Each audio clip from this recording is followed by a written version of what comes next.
Կրթության ոլորտի բարեփոխումները այնքան կարևոր են մեզ համար։ Կառավարությունում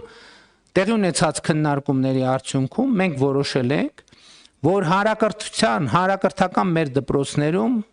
մեր աշակերտներին հենց այս ուղերձը պետք է տանք։